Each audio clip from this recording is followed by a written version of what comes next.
Welcome to the sixth session of the Jumpstart series for Public Administration Optional.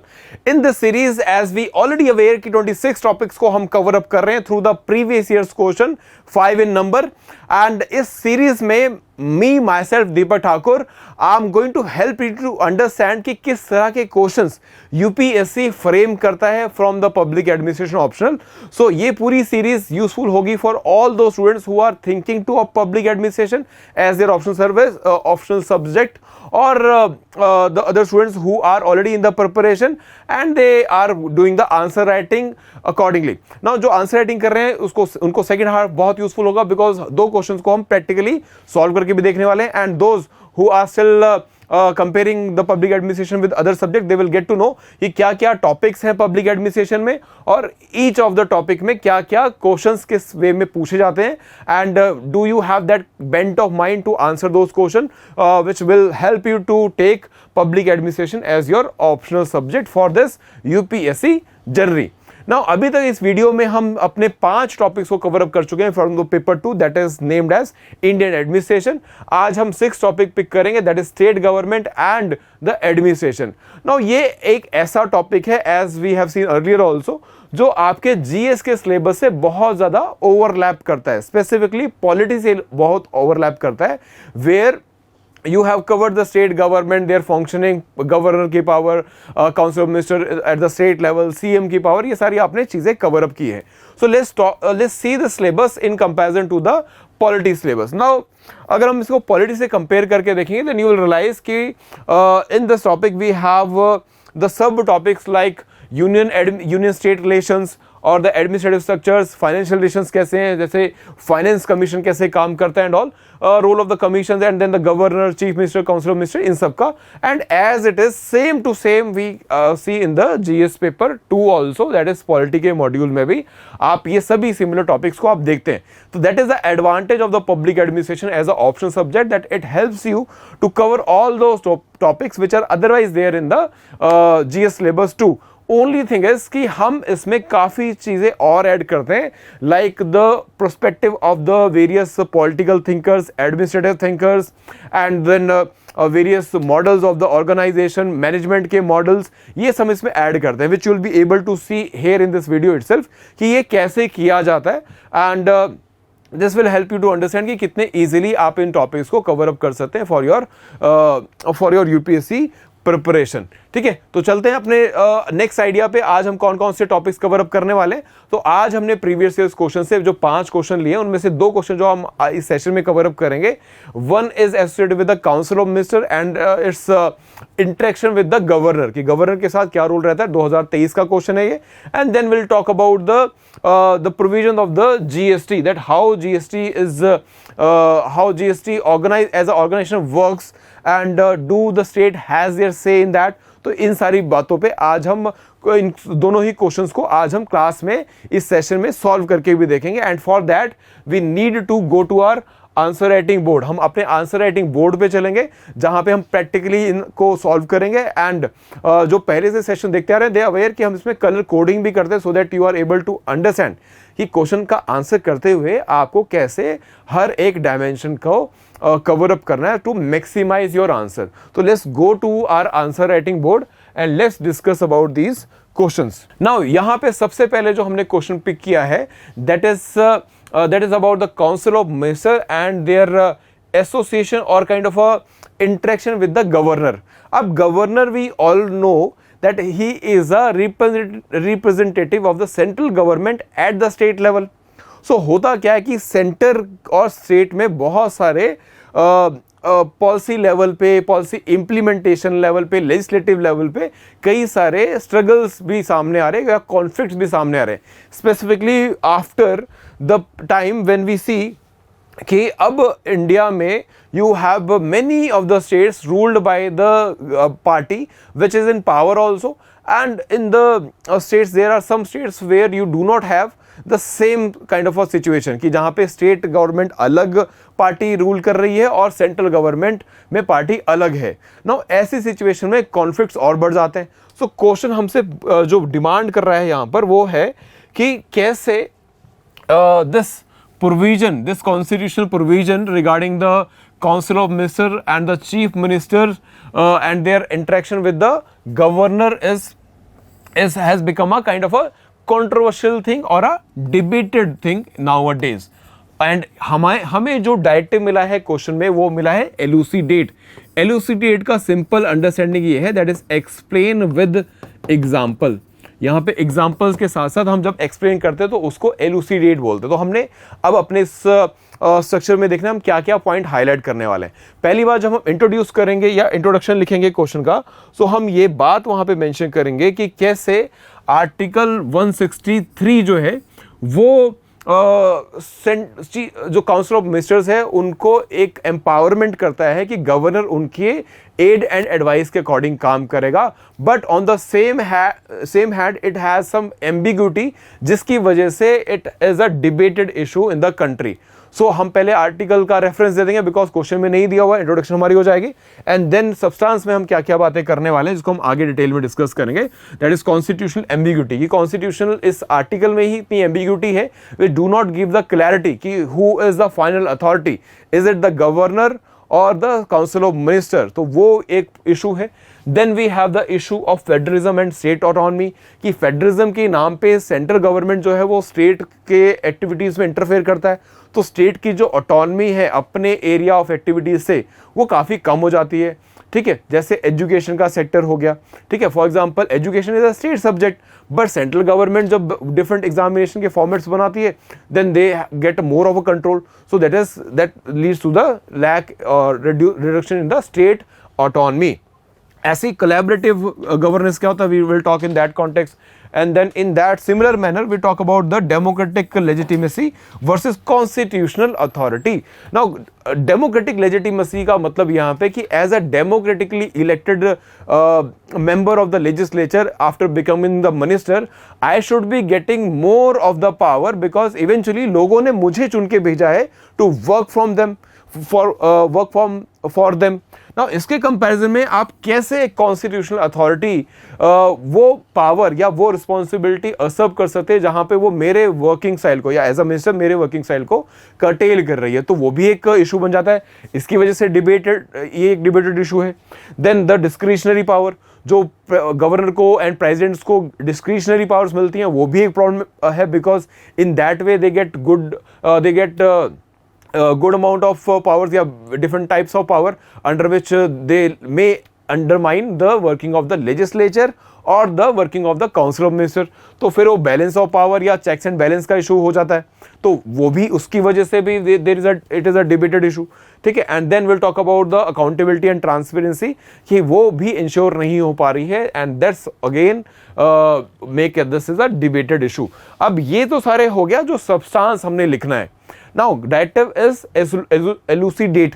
तो अभी हमने examples नहीं दिए तो हम अब आंसर में देखेंगे कि कैसे एग्जाम्पल्स देते हुए हम ये सारी बातें कहने वाले हैं. नाउ इसके लिए हमने कलर कोडिंग किया हुआ है जिसमें हम क्या करेंगे, सब्सटेंस भी लिखेंगे, अप्रोच भी देखेंगे. अप्रोच हम समझ गए कि काउंसिल ऑफ मिनिस्टर्स को कंपेयर करना है with governors activity and then the directive is to explain the thing. Explain करना है व्हाइल गिविंग एग्जाम्पल देने हैं इसके लिए. ठीक है, तो ये अब हम करके देखेंगे. ठीक है, और ये कलर्स ध्यान में नोटिस में रखिएगा बिकॉज इनको ही यूज करेंगे ताकि आपको पता रहे कि जब आंसर लिखना है तो कैसे कंसाइज होते हुए भी आप पॉइंट्स कवर अप कर सकते हैं. Now we are starting with the very first point that is constitutional ambiguity. तो यहाँ पे हमें ऑप्शनल का आंसर लिखना है तो हम सिंपल स्टेटमेंट नहीं पास करेंगे दैट इज कि आर्टिकल 163 जो है वो बहुत एम्बिग्यूअस है. हम यहाँ पे एक पॉलिटिकल थिंकर को रेफर करेंगे या एक ऑर्थर को रेफर करेंगे. Here will refer the Subhash Kashyap. तो ये जो कलर कोड है ये अप्रोच भी रिफ्लेक्ट कर रहा है और पब्लिक एडमिनिस्ट्रेशन को भी रिफ्लेक्ट कर रहा है कि हम पब्लिक एडमिनिस्ट्रेशन का अप्रोच यहां पे लिख रहे हैं. तो हम बोलेंगे कि Subhash Kashyap says that it is a intentional provision or it is intentionally been left as a vague provision because to provide flexibility for the governance. क्योंकि गवर्नेंस करने के लिए आपको सिचुएशन चेंज होती रहती है स्टेट में, सेंटर में और डिफरेंट सिचुएशंस आती हैं. So where sometime central government need to intervene and there are sometimes when state government need to have more of the openness और स्कोप ऑफ एक्टिविटी। तो ऐसी सिचुएशन में आप डिक्लेयर या क्लियर कट ये नहीं लिख सकते कि भाई council of minister will be the final word with respect to making of rules regulation और the governance of the state. इसलिए सुभाष कश्यप सेज कि there is a ambiguity, but ambiguity जहां पर भी होगी, now we are giving example here कि जहां पर भी एम्बिग्यूटी होगी then there will be a possibility of conflict also, because ambiguity से फ्लेक्सिबिलिटी आती है, that is true, but flexibility कई बार कॉन्फ्लिक्ट भी क्रिएट करती है, because how to use that power become a contested issue. बड़ा प्रॉब्लम हो जाता है कि भैया आप किस साइड पे हो, ठीक है, कि गवर्नर अगर कोई एक्शन लेता है based on this flexibility then the state government will say कि भाई you are overreaching your powers, ठीक है, that is also a problem. So इस तरह से हम फर्स्ट पॉइंट को स्टैब्लिश करेंगे एंड इसके बाद हम सेकंड पॉइंट की बात करेंगे, that is federalism and the state autonomy, and we will again refer a administrative thinker और political thinker, that is Rajni Kothari, उनको रेफर करेंगे एंड उनकी एक बात यहाँ पे बोलेंगे कि it is very important to maintain balance between the central authority and state autonomy, because eventually India is a federal state, India एक फेडरल स्टेट है, ठीक है, because throughout the provisions it can be establish. Some people will say कि भाई federal नहीं है, quasi federal, but that is a debate for some other topic. So here we will give a example also कि भाई देखो federalism and state autonomy बहुत suffer होती है। For example Manipur, since last 2 years we see that the state is at a verge of collapse with respect to maintaining law and order, but उसके बाद भी जो चीफ मिनिस्टर्स हैं they are not been able to work efficiently, और governor भी इसमें कुछ खास इंटरवेन नहीं कर पाई है, उनके इंटरवेंशन के बाद भी कोई सोल्यूशन नहीं है। सो दैट इज कि फेडरलिज्म की रिस्पॉन्सिबिलिटी है, दैट इज अगर कोई state is in stress then centre need to intervene, but governor is not, governor and chief minister का जो वर्किंग स्टाइल है that is not helping here. Then we talk about the Maharashtra event 2019 में। अभी question भी इसीलिए बना because ये बड़ा कंटेस्टेड इशू हो गया था महाराष्ट्र के इशू के बाद, बिहार के इशू के बाद, मणिपुर में, देन केरला में, देन पंजाब में, there are multiple instances, that's why this question was in news. This question came in the examination because ये करंट अफेयर्स में बहुत लंबे टाइम तक एक इशू की तरह मेंटेन था, that is a council of minister and the governor के बीच में जो कंटेस्ट चल रहा है, चाहे वो बंगाल का एग्जांपल एंड ऑल, ठीक है। सो यहाँ पे मध्य प्रदेश महाराष्ट्र का एग्जांपल ये है कि कैसे द पार्टी और the party in power was breaked and governor accepted opposite parties take to make the government, ठीक है। तो कैसे एक गवर्नमेंट को गिरा दिया गया by the discretionary power of the governor who said कि भाई this I recognize this section of this political party as a actual political party and not the other one। हम बात करें शिवसेना की एंड एनसीपी पार्टीज की, जिनके division की वजह से now you have a new party in power, ठीक है। So this is we have given example, तो you can see the layer. तो first we have given the substance, then we referred it a political scientist और administrative scientist, then we mention the example also. Remember हमारा directive क्या है, elucidate, तो हमने elucidate कर दिया यहाँ पे, एग्जांपल देकर एक्सप्लेन कर दिया है। नाउ आगे चलेंगे, that is third point, that is democratic legitimacy versus constitutional authority. तो कॉन्स्टिट्यूशनल अथॉरिटी तो गवर्नर को मिली है to work as a representative of the central government, but democratic legitimacy तो मिनिस्टर के पास है because he is being selected by the people of the country. उन्होंने वोट करके उनको रिप्रेजेंट करने के लिए आगे किया है, उनको असेंबली में भेजा है, उसके बेसिस पे वो मिनिस्टर बने। सो आप कैसे इस बात को एस्टैब्लिश करेंगे? So here we will refer the Mohit Bhattacharya and his idea with respect to the public administrative thinkers की कैटेगरी में आते हैं Mohit Bhattacharya, and will refer कि there is a tension between the democratic legitimacy of the elected ministers and constitutional authority of the governor। तो इसमें हम बोलेंगे कि भाई इसमें फिर पब्लिक एडमिनिस्ट्रेशन का एक कॉन्सेप्ट भी डालेंगे, इसीलिए हम ये कलर भी यूज कर रहे हैं कि भाई देखो रिप्रेजेंटेटिव ब्यूरोक्रेसी का भी एक कॉन्सेप्ट होता है। गवर्नर जो है वो रिप्रेजेंटेटिव सी, अगर हम पब्लिक एडमिनिस्ट्रेशन के पर्सपेक्टिव देखेंगे तो everyone, whether prime minister, whether governor, whether council of minister और the ministers, they are all bureaucrats, they are in the scope of a bureaucracy. Now इस वे में हम बोलेंगे कि जो गवर्नर है he is not representing, he is not a representative person of the people, because वो तो minister होता है, गवर्नर तो अपॉइंट करके भेजा इलेक्ट करके भेजा जाता है, सॉरी नॉमिनेट करके भेजा जाता है by the central government. So in that manner. So अब इसमें कंसर्न क्या हो गया कि भाई ministers represent the people and but the governor represent a constitutional authority. So इसकी वजह से भी this is a contested issue कि भाई आप कॉन्स्टिट्यूशनल अथॉरिटी उसके पास है लेकिन रिप्रेजेंटेशन तो लोगों का है. सेम इशू आपका दिल्ली में भी हुआ वेयर द गवर्नमेंट सेड कि भाई we are being chosen by the people to work for the people, but here a governor who is a lieutenant governor who is appointed by the central government, he is taking charge of the responsibilities, so that is not a good idea. So ये भी हमारा point हो जाता है. ठीक है, तो this is how we are establishing the facts also. यहाँ पे हम दिल्ली का एग्जाम्पल भी दे देंगे ना. इसके बाद फोर्थ पॉइंट पे आएंगे, that is discretionary power and checks and balance. And here again we refer administrative thinker और द पॉलिटिकल थिंकर, बिकॉज हम कॉन्स्टिट्यूशन की बात करें तो these are constitutional who has given various kind of ideas regarding the constitution. तो उनको हम यहाँ पे कोट करेंगे, जैसे प्रताप भानु मेहता. सो प्रताप भानु मेहता से इसकी जो गवर्नर की डिस्क्रिशनरी पावर्स हैं, there need to be some kind of a checks because there is a potential in those discretionary power for misuse. क्योंकि अगर आप किसी को discretionary power मतलब ऐसी पावर दे दो जहाँ पे nobody can question their action, so वहाँ पे there is a possibility to misuse because accountability कैसे सर्टन होगी. So Pratap Bhanu Mehta gives this reference here. So this is why we will say कि it is a contested issue. Example भी quote करेंगे कि भाई since 2023 there is a problem, there is a concern with respect to the governor of Tamil Nadu, because many of the time he is not letting the bills or he is not signing the bill which has been passed by the legislature. कि legislature ने पास कर दिया है, लोगों के representatives ने पास कर दिया और वो चाह रहे हैं कि भाई ये एक्ट बन जाए, लेकिन गवर्नर जो कि एक सेंट्रल अथॉरिटी को रिप्रेजेंट कर रहा है वो अप्रूव नहीं कर रहा है, जिसकी वजह से supreme court has also kind of scold the governor also कि भाई आपको ऐसा नहीं कर सकते, आपको ये करना होगा. सो हमने एक एग्जाम्पल यहाँ पे भी दे दिया. देन इसी तरह से हम आगे भी अपने आंसर्स में इस तरह के एग्जाम्पल्स को कोट करेंगे, जैसे administrative efficiency and the political neutrality. कि भाई आप गवर्नर हैं, कॉन्स्टिट्यूशनल पोस्ट है, then you need to be political neutral and on the other hand you need to make the administrative efficiency also.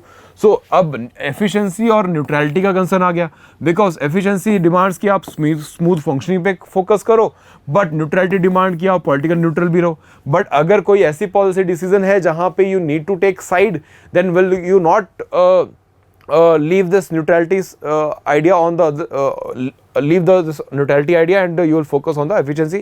आपको efficiency focus करना पड़ेगा, जैसे कि पंजाब के गवर्नर ने किया when he called for the session of the legislature. So this is also an example for that. तो ऐसे आपको layers में हर एक aspect पे काम करना है. अदरवाइज सिर्फ substance लिख के आओगे तो नंबर नहीं आने. नंबर आने हैं जब आप अप्रोच को फोकस में लाओगे और उसके साथ साथ आप उसका डायरेक्टिव भी मेंशन करोगे, that is explain with example. तो हमने यहाँ पे एग्जांपल कोड कर दिया. यहाँ पे कलर अलग होना चाहिए था, बट यहाँ पे डायरेक्टिव वाला यहाँ पे नहीं है. नाउ आगे चलते हैं. Now this is 6th point, that is collaborative federalism. We'll say कि भाई collaborative federalism will suffer if there is such a tussle. And इसके बाद हम 7th point में लिखेंगे accountability and transparency कि भाई there is need to make governor more accountable, जो अभी नहीं है because of the lack of clarity with respect to his power. And then we quote the West Bengal's governor's role with respect to his statements which is against the government, because in a way governor is heading the state government's working also. Even the chief ministers or all the function of the state is being done in the name of governor. तो governor के नाम पे अगर सब कुछ हो रहा है तो स्टेट में गवर्नर अलग नहीं दिखना चाहिए from the government of the state. So अगर गवर्नर अलग अलग स्टेटमेंट देगा विच इज और क्रिटिसाइज करेगा स्टेट गवर्नमेंट को, that will also create a problem with respect to the transparency in the working style. तो दिस इज हाउ लेयर्स में हम इसको भी कंक्लूड कर देंगे. इस तरह से हमारा आंसर हो जाएगा. ठीक है, आई होप आप इन लेयर्स को समझ पाए हैं एंड आप ये भी समझ पाए हैं कि ये सभी इश्यूज आप पॉलिटी में भी कवर अप करते हो. तो दैट मीन्स अगर आप पब्लिक एडमिनिस्ट्रेशन को ऑप्ट कर रहे हो as your optional subject, so it is helping you to cover both the things. ठीक है, and that is my objective through this series to make you understand. Now अब next question पे चलेंगे जो कि जीएसटी काउंसिल पे है। अब ये जीएसटी काउंसिल पॉलिटी का भी पार्ट है और इकोनॉमी का भी पार्ट है। इसको हम पॉलिटी के पार्ट में इसीलिए कवर अप कर रहे हैं because it talks about the political structures and the constitutional provisions which has been implemented by the GST Act of 2017. Now question हमसे कह रहा है कि भाई let's read the question itself that even if the state combined together they cannot have their way decision making in the GST council की अगर सभी state एक तरफ हो जाएं उसके बाद भी वो जीएसटी में अपने मन मर्जी के प्रोविजंस नहीं बनवा सकते या अपने मन मर्जी के इंटरेस्ट नहीं पूरे करवा सकते because there is union government which is more powerful. Now we are asked to analyse the statement, हमको इस स्टेटमेंट को एनालाइज करना है। तो मतलब we will see that is it is whether it is correct और इनकरेक्ट और do we accept it as true और नॉट। ठीक है, तो एनालिसिस करेंगे एंड इसमें हम हाईलाइट करेंगे कुछ मेन एस्पेक्ट्स को जीएसटी काउंसिल के। दैट इज कि फर्स्ट हम देखेंगे क्या उसके स्ट्रक्चर में ये पॉसिबिलिटी है या उसके वोटिंग मैकेनिज्म में ये पॉसिबिलिटी है कि the state can overpower the wish of the centre and then will talk about कि सेंट्रल ये अथॉरिटी कितनी सेंट्रलाइज है या ये डिसेंट्रलाइजेशन प्रमोट करते हैं बिकॉज एनालाइज करना है तो दोनों ही साइड हम इसमें लेके चलेंगे। Then financial autonomy and resource allocation that do this kind of authorities promote the autonomy of the state with respect to financial things and do they promote the resource allocation and all. So इन सारे ideas पे हम बात करेंगे। This is a substance, ये सारा substance है। अब इसको आंसर की फॉर्म में जब हम प्रेजेंट करेंगे तो अगेन हम अपने कलर कोड पे चलेंगे एंड विल सी कि इनको कैसे प्रेजेंट किया जा सकता है in concise manner while getting the more number in the examination. ठीक है, अब इसमें मैंने एक डायग्राम ड्रॉ किया है which can easily represent the actual working of the voting mechanism. ठीक है, वोटिंग मैकेनिज्म एक्चुअल में काम कैसे करता है और ऐसे डायग्राम्स आप एग्जाम में बनाएंगे so it will be interactive, it will be interested and examiner will find it more useful and more crystal clear with respect to your point of argument. ठीक है, तो हम इसमें लिखने वाले हैं दैट इज कि वो देखो कि पहली बात तो जो फाइनेंस मिनिस्टर है वो चेयरमैन है तो and he is representing the central government, तो एक तो वहीं पर ही you are undermining the state authorities. Then इसके बाद आप वोटिंग स्ट्रक्चर देखो कि सेंट्रल गवर्नमेंट के पास 1/3 ऑफ द वोटिंग पावर है एंड अगर आपको कुछ भी चेंजेस करने हैं with respect to the GST provisions तो फिर उसमें रिक्वायर्ड है कि 3/4 of the vote should be in favour. अब 3/4 कैसे होगा जब 1/3 गवर्नमेंट के पास ही है बिकॉज गवर्नमेंट तो इतना शेयर लेके बैठा हुआ है और वोटिंग के लिए आपको चाहिए ये सारा शेयर। सो दैट मीन्स कि ये वाला जो पोर्शन है it is very very crucial and यहाँ पे सेंटर की एक्सेप्टेंस के बिना ये हो ही नहीं पाएगा। So that is the very first point of argument कि in the voting mechanism itself the state are not having that kind of a power। ठीक है, तो इसको हम establish कर देंगे and then accordingly इसमें हम cases को भी reflect कर देंगे कि 2022 में ये क्वेश्चन आया ही इसीलिए बिकॉज 2022 में सुप्रीम कोर्ट ने एक जजमेंट दिया जहां that is Union of India versus the Mohit Minerals case जहां पे government the Supreme Court said कि भाई given the GST provisions even then the state if the things in if the provision is in concurrent list, अगर वो concurrent list का subject है तो state को फिर भी पावर रहेगी to make laws on that. ठीक है, so that is kind of a judgment of the Supreme Court, तो वो हम इसमें हाईलाइट कर देंगे। देन सेकंड पॉइंट हम लिखेंगे इसमें सेंट्रलाइजेशन वर्सेस डिसेंट्रलाइजेशन और सिर्फ इसमें सिंपल आर्गुमेंट देंगे हम कि भाई ये कोऑपरेटिव फेडरलिज्म को प्रमोट करने का एक आइडिया है, जीएसटी तो सबको साथ लेके आने का एक प्लेटफॉर्म है, बट देन विल से कि भाई ये जो वोटिंग शेयर का अपने जो सेंटर के फेवर में वो तो कॉर्पोरेशन है ही नहीं, वो तो सेंट्रलाइजेशन है बिकॉज इवेंचुअली पावर एक्यूमुलेट किया आपने जीएसटी एक्ट के थ्रू और सेंटर को डोमिनेट बना दिया। तो जिन चीज़ों पे पहले स्टेट टैक्स लगा भी पाता था वो बिना सेंटर की परमिशन से लगा नहीं पाएगा। So again it is a centralisation. ठीक है, इसमें एग्जांपल हमने मेंशन कर देना है कि भाई देखो स्टेट्स ने डिमांड किया कि भाई यू सेड कि you will be giving us a compensation for the loss of taxes जो जीएसटी की वजह से होंगे, ट्रांजिशन हुआ है बिकॉज नया टैक्स सिस्टम आ गया जीएसटी के फॉर्म में, तो कुछ साल ऐसे होंगे जब स्टेट्स को रेवेन्यू कम आएगा टैक्स जीएसटी से एंड सेंटर ने बोला ठीक है हम आपको कुछ साल तक वो बेनिफिट देंगे, बट इवेंचुअली हुआ क्या, that is the state demanded कि इसको आप एक्सटेंड करो और वो नहीं हो पाया. सो दैट मीन्स कि स्टेट की जो विश है वो फुलफिल नहीं हो पा रही if centre do not agree to that. ठीक है, that is the situation we have. So we have given the example for that also. We are analysing in that manner. इसके बाद आगे चलें तो power dynamics and inter governmental relations. अब इसमें देखेंगे तो विल सी कि भाई स्टेट जो है उनको तो आपने इतना सेंट्रलाइज कर दिया इस अथॉरिटी को कि स्टेट तो सिंपल एक एजेंट बन चुके. ठीक है, they are simple agents to the centre. और यहाँ पे हम पब्लिक एडमिनिस्ट्रेशन की थ्योरी कोट कर देंगे जैसे that is principal agent theory. मतलब एक सुप्रीम बॉडी होती है और उसको ही बाकी सारे जो नीचे स्मॉलर बॉडीज है उनको उनकी डायरेक्शन को फॉलो करना होता है. That is principal agent theory. ठीक है, and this is how we will give a example also कि भाई after this provision, after this act changes क्या आ गए कि centre become very very powerful because now no decision under the constitution under article 246A. अब कोई भी decision आप बिना सेंटर के अप्रूवल के या जीएसटी काउंसिल के अप्रूवल के नहीं ले सकते. और हमने ऑलरेडी देखा कि जीएसटी काउंसिल की अप्रूवल सेंटर के एक्सेप्टेंस पे डिपेंड करती है. तो अब next point is fiscal autonomy and resource allocation. अब इसमें अगर हम देखेंगे तो अगेन फिस्कल ऑटोनॉमी तो स्टेट लूज कर रही है बिकॉज इवेंचुअली आपने सेंट्रलाइज्ड बना दिया सारे टैक्स सिस्टम को, तो स्टेट की तो पावर चली गई. ठीक है, to collect the taxes and distribution and all. तो सेंट्रलाइजेशन के लिए जब भी हमें ऐसा कुछ क्वेश्चन आता है तो पॉलिटी में भी आप यूज कर सकते हैं और पब्लिक एडमिनिस्ट्रेशन में हम इसको बोलते हैं लेवियथन स्टेट. लेवियथन स्टेट क्यों? क्योंकि it is a very powerful, very strong monster kind of centralise system.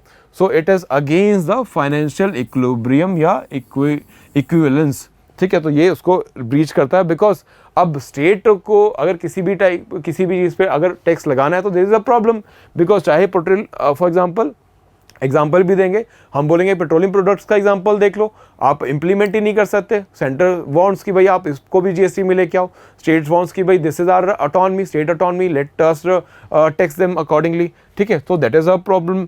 तो GST council wants national uniformity, and the states want their fiscal needs to be taken care of. So this is kind of a issues we have.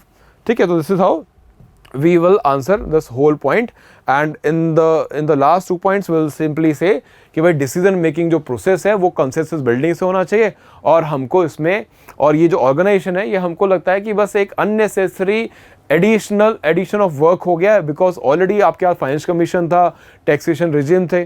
सो इसको हम बोलते हैं public administration में जब ऐसे कोई unnecessary unrequired steps जोड़े जाते हैं एडमिनिस्ट्रेशन में, तो उसको बोलते हैं हम गार्बेज कैन मॉडल. क्योंकि आपने एक अननेसेसरी इंस्टीट्यूशन क्रिएट किया है just to create some kind of a work for the bureaucrats. कि ब्यूरोक्रेट्स को एक क्योंकि आप इंस्टीट्यूशन क्रिएट करोगे फिर और ऑफिसर्स हायर करोगे and accordingly system will be overburdened. So this is just nothing but a garbage can model. ठीक है, this is how we will integrate the public admission theory also. Now then we talk about, then last point is regarding accountability and responsibility. We'll say कि भाई democratic accountability तो किसकी है? State की, toward the people है, and यहाँ पे GST council तो एक central body है, so which is not representing the people of the state. So that is again a problem with respect to the accountability and the representation, which is undermining the democratic accountability of the state. जो कि हमको केरला के issue में देखा. केरला ने एक tax impose किया, that is flood cess in 2022 because there was a flood and they required additional source of income, additional source of revenue. So in that manner initially central government approved that, but eventually when state government, जब केरला ने बोला कि हमें थोड़ा और extend करना पड़ेगा because अभी हमें और रेवेन्यू चाहिए फॉर द रिकंस्ट्रक्शन, तो सेंट्रल गवर्नमेंट ने मना कर दिया. सो दिस शोज कि how the state accountability towards the people is been hampered. अब लोग देने को टैक्स रेडी है, लोग चाह रहे हैं कि उनकी रिकंस्ट्रक्शन हो, उनके डिस्ट्रक्शन जो आफ्टर केरला फ्लड हुई, तो but that is not happening because centre is not letting that happen. So this is how we will on these all based on these all arguments we will establish that how this is a kind of a issue with respect to the administration or the working of the GST. ठीक है, तो इस तरह से हम अपना पूरा point of argument देके हम अपने आंसर को कंक्लूड कर देंगे। ठीक है, so I hope in this manner you are able to understand कि कैसे आंसर राइटिंग लिखनी है, और also the new students get the awareness कि पब्लिक एडमिनिस्ट्रेशन के आंसर्स किस तरह से आप जीएस की अंडरस्टैंडिंग को यूज करके लिख सकते हो। And I hope you are able to get that kind of awareness also कि how useful this subject for you will be, and how suitable you are or how well placed you are to take this subject as your optional subject. ठीक है, this is Deepak Thakur signing off for this session. I hope you understand the things which we are trying to elaborate. And अगर आप public administration optional को opt करना चाहते हैं तो batches are about to start from 15th of July, and I will be taking a whole of the module or whole of the optional subject. So if you want to reach me, you have the contact numbers given in the description box. You can call on that number and you can talk to me also. ठीक है, this is all for this session. See you in the next session. Thank you so much.